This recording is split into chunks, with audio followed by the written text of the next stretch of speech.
Burger King, getting some takeout. We just left. We're here in General Santos City, South Cotabato, Mindanao, Philippines. We just left our hotel and taken nephew Matthew to the airport to catch his late afternoon flight. All right, here we go. We got some vendors here. Goodbye. All right, shout out. Okay. Salamat po. All right, it came from this direction. The light took a left. Grand Summit's back there. Main road here. See the mountains ahead of us. So you got all the Western style Burger King there. You got McDonald's here, and you got the Filipino ones, Chowking, Jollibee, and convenience stores here, 7-Eleven, and you'll see all the different ones along the way. Red Ribbon, cakes, pastries. Have about a no more than a 25-minute ride here.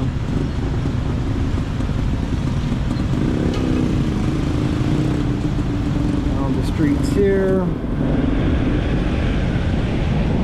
Traffic, there's the SM General Santos, Manny Pac-Man's Wild Card Gym.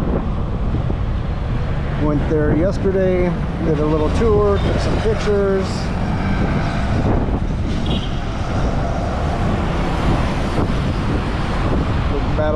Bottle of Tanduay rum there, Philippines #1 rum.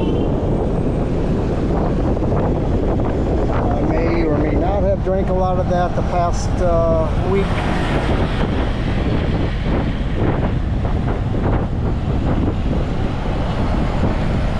Riding on the back of brother-in-law Joaquin and Yolanda's Toyota Hilux. Here on the first day of February, mid-afternoon, which is hottest 12 to 3 p.m. but it's very cooler than normal day. Very nice, especially here riding. Got a nice breeze going through. Another 7-Eleven, so you can see how it is, just like Japan. Every block or two you have a convenience store. Down in this area is the wharf, City Hall, the parks, University, and then that goes into Sarangani Bay. General Santos is the tuna capital of the world. The Japanese come here, pay premium price for the tuna. Special flights, you can see the planes are empty. They're just taking back the frozen cargo of the tuna to sell in Japan and serve for good, fresh, quality sushi there.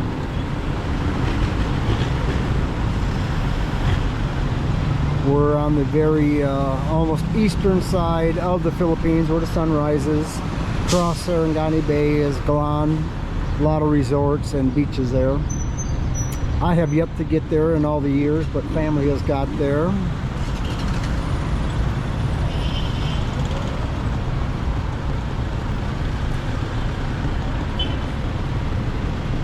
A lot of e-buses here now. This one's a gas one yet, but the old traditional jeepneys are now electrical. Manila is slowly transitioning, but here in the city they can do a little bit faster with the government. A lot less population, of course, and people and congestion. Just looked at the population about an hour ago just to see what it currently is. It's right around 705,000 people, so just under 750,000 people. By the end of this year, 2025, it's expected to gain another 20,000. So that tells you how fast it's going. The growth of the city, tremendously growing, which is good. Peace, stability, livelihoods, businesses.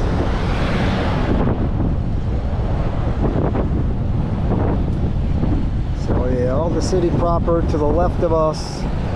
mountain range, Mount Matutum.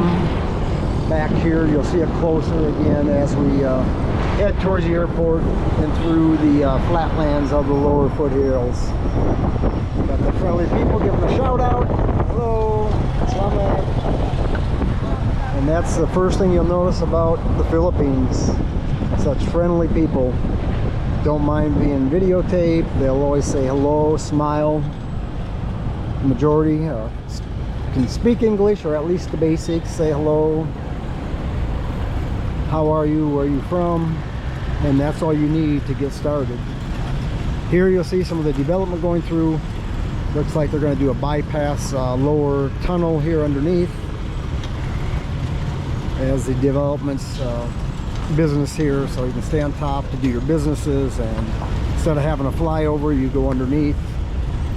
Manila has both. They have the Makati was one of the first ones, the Japanese JICA partnership and Filipino engineered design to go under.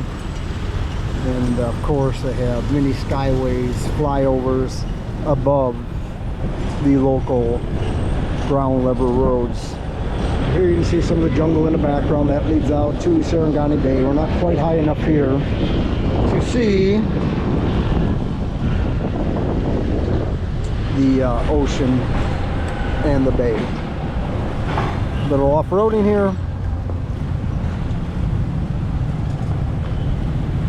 Again, you see another Jollibee, local Filipino fast food, compared to Americans' McDonald's, Burger King, and again Chow King, Chinese goods, noodles, siomai, famous for their dessert, halo halo, which means a mix, beans, lychee plants and sweet, crushed ice, condensed milk, different varieties. Feel like I'm back home in the country again. The crushed rock road's getting a little dust, but that's all part of the developing nation you put up with. Nothing a little shower can't fix. Mask if needed. And we'll be on the flats here again. But you gotta have the inconveniences to have development, so I'll take it. Not in a hurry. And up ahead you can see on the left there, just shy of 12 o'clock, green sign with white letters is a Wilcon. That's the Home Depot home improvement store. And before that you'll see here's some of the river flowing down from the mountains. We'll cross over that as we go. Doing flood control prevention here. But you'll see right before Wilcon, used to be a mosque area here, but it's a Bloomfields General Santos RLC Robinson's Land Corporation. There's development. Hannah, our niece, who works in Japan, lives in Japan, she did a tour there looking at some investment. Very nice. Conveniently located to get to the city, but you have to get to the mountains, get to the family home, to go to the crossroads, Tacron City. Less than 2 hours from here, depending on traffic, the stoplights. Straight ahead, yet another Jollibee, so you can see the close proximity. You got the medical centers here, more and more popping up. And here you got the roundabout, or a triangle here. We'll be coming on the roundabout as we go. But this is now heading, we're going to end up going to the south, is where the General Santos International Airport is. Straight ahead is West National Highway 1, or AH-26, and it takes you all the way to the east coast of South Cotabato, Sultan Kudarat province. drive it straight for about 3 hours. But that just shows you the vast, how big Mindanao is as the second largest island of the Philippines. Some mountain ranges here, and we'll see Mount Matutum. Actually, there it is in front of us. Just got the cloud cover, so I don't recognize it.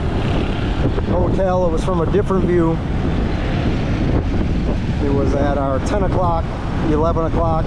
Here it's straight ahead at 12 o'clock.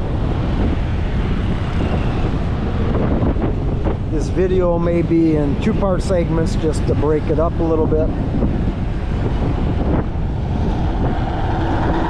Here on the left you can see a little bit the sidewalks there. You got the bikes on there, bicycles, motorbikes. So to get them off the road, add a little bit more safety and convenience for everyone. Second-hand cars, trucks, tricycles, motorcycles. Convenient way of local transportation, a short distance in the barangay or for each town. Not far from here, Pamola Book, there's some watermelon, 3 for $100, so about $1.75 based on the currency exchange rate. But yeah, Pamola Book, that's where the gold plantation is, the pineapples, plenty of pineapple fields. Hopefully you can hear me okay as the wind picks up. Don't have a cordless mic, so I'll talk a little bit louder.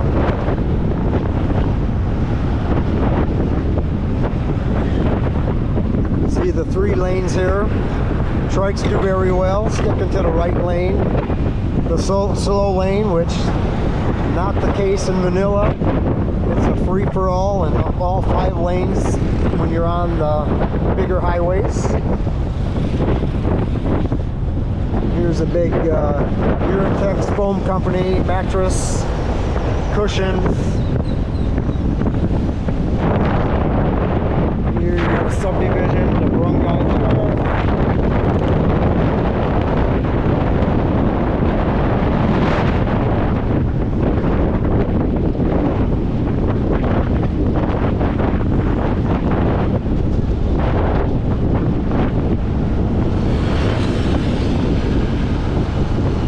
Nice cruising speed. Highest, just like a lot of places, Japan, Italy, that uses kilometers. Top speed is typically 80 kilometers. Through the town areas here, you slow down to at least about 50. School zones down to 40. So that's very good for the safety of all. So here comes the, I call it a roundabout, but here in the Philippines it's called the round mall. And you'll see the directional signs as we come up here. But you can kind of tell by the mountains here, the bay's right there. Again, not high enough, but you got mountains on both sides, so we're pretty much in the flats surrounded by the mountains. See the gallerias, the local eateries. Any kind of food you really want to get, you get it very cheap and inexpensive, typically for $1, less than 58 pesos. You see the two